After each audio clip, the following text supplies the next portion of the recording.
Kung ikaw ay malapit ng mag-retire o kung mahal mo sa buhay ay nag-a-apply na ngayon sa SSS pension, pakikinig ka muna ng mabuti dahil ang susunod na ilang minuto ng video na ito ay maaaring magbago ng isang napakahalagang desisyon na hindi mo na mababago pagkatapos.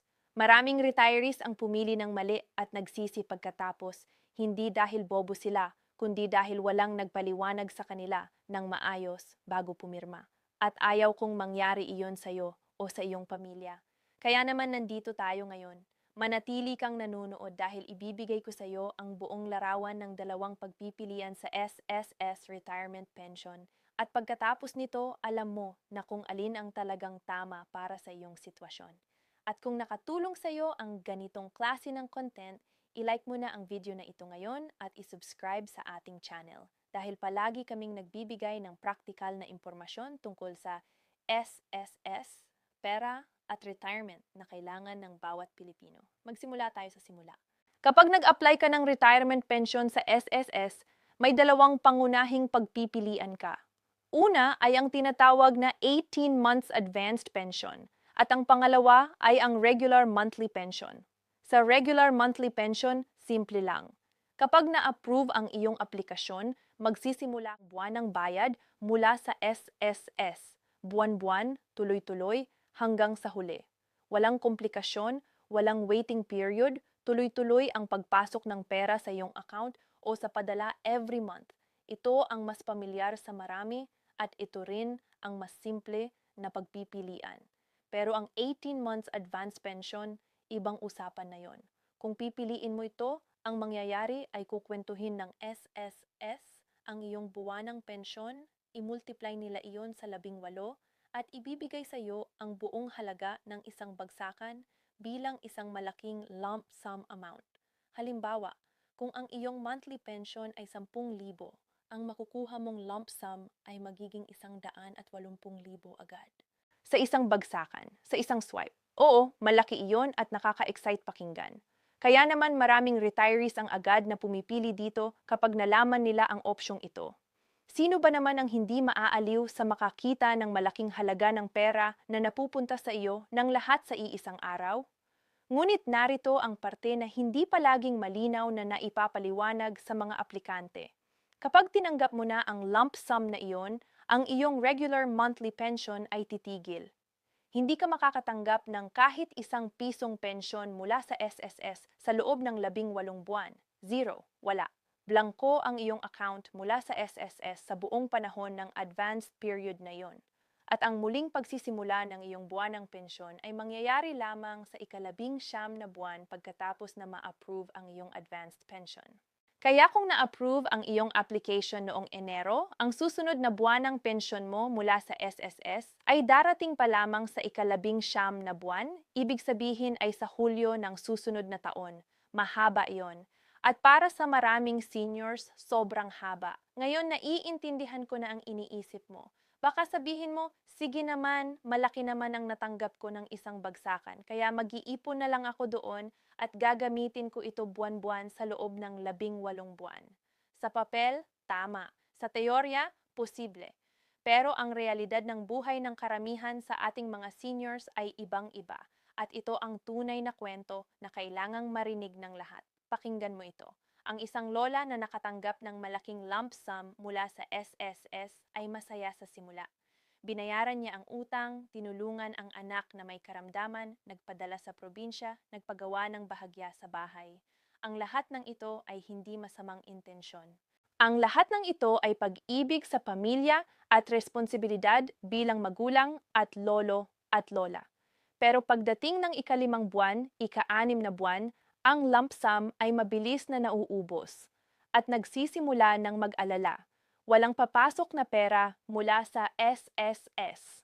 Ang maintenance medicines ay kailangan pa rin bilhin buwan-buwan. Ang kuryente at tubig ay kailangang bayaran. Ang pagkain ay kailangan araw-araw. At nagsisimula na ang matinding stress na hindi naman dapat nararamdaman ng isang taong nagtatrabaho na ng maraming taon at nag-ambag na sa SSS upang maabot ang retirement na ito. Ito ang sitwasyon ng napakaraming senior sa ating bansa.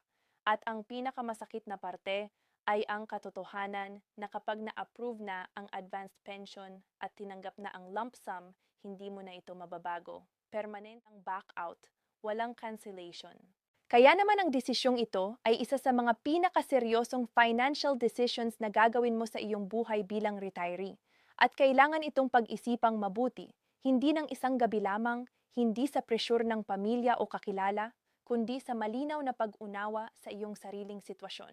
Kaya ngayon, pag-usapan natin kung kailan talaga makatuwiran ang pumili ng 18 months advance pension at kung kailan mas matalino ang pumili ng regular monthly pension.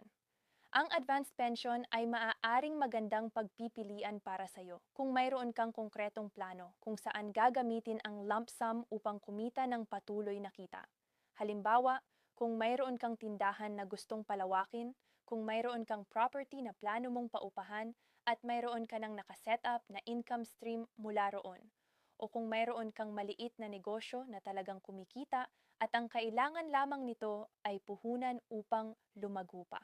Sa mga sitwasyong ito, ang lump sum ay maaaring maging investment na magbibigay sa iyo ng mas malaking kita kaysa sa buwanang pensyon mo sa loob ng 18 buwan.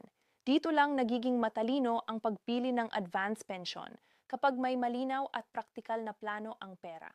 Pero kung ang katotohanan ay wala kang ibang regular na pinagkukunan ng kita bukod sa SSS pensyon, kung ang iyong pangunahing mapagkakatiwalaan para sa mga pang-araw-araw na gastos ay ang buwanang pensyon na yon, kung wala kang emergency fund na makakatagal sa iyo ng 18 buwan na hindi nakasalalay sa lump sum, kung ang iyong kalusugan ay nangangailangan ng regular na gastos sa gamot at medical checkups, kung may mga miyembro ng pamilya na umaasa sa iyong regular na suporta, at kung hindi ka sigurado sa iyong kakayahang mag-budget ng malaking halaga sa mahabang panahon, ang regular monthly pension ang mas ligtas at mas matibay na pagpipilian para sa iyo.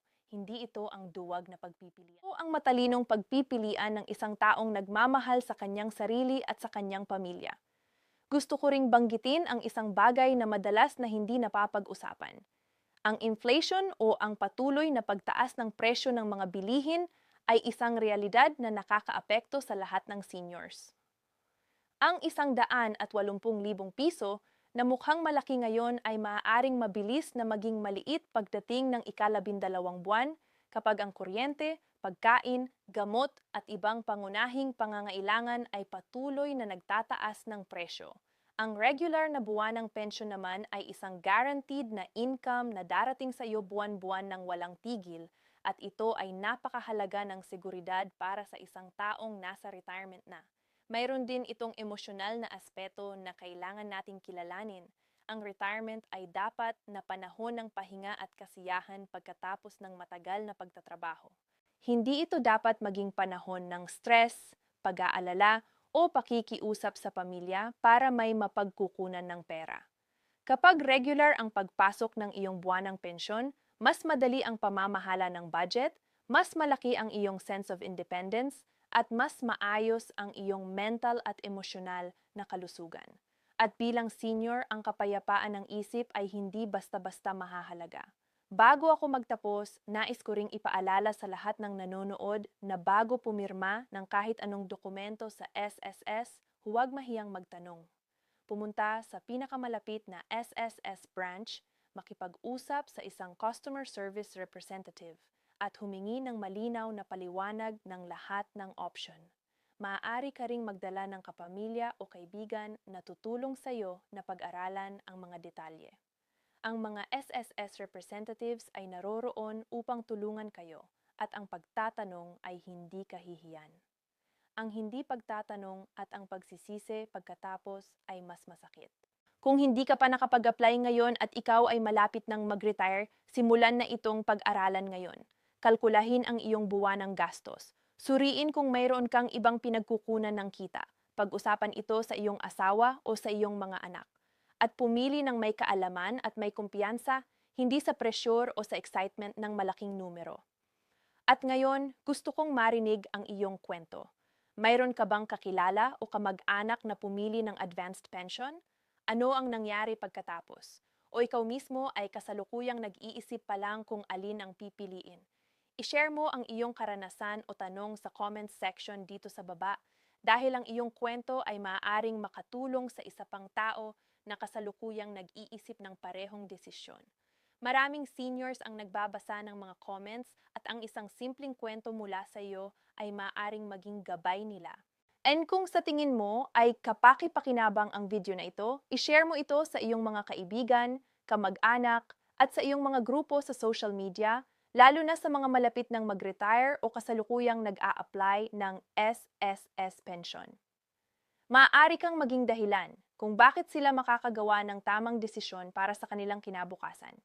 Salamat sa iyong oras sa pagnunood hanggang dito, mag-ingat kayo palagi at hanggang sa susunod na video.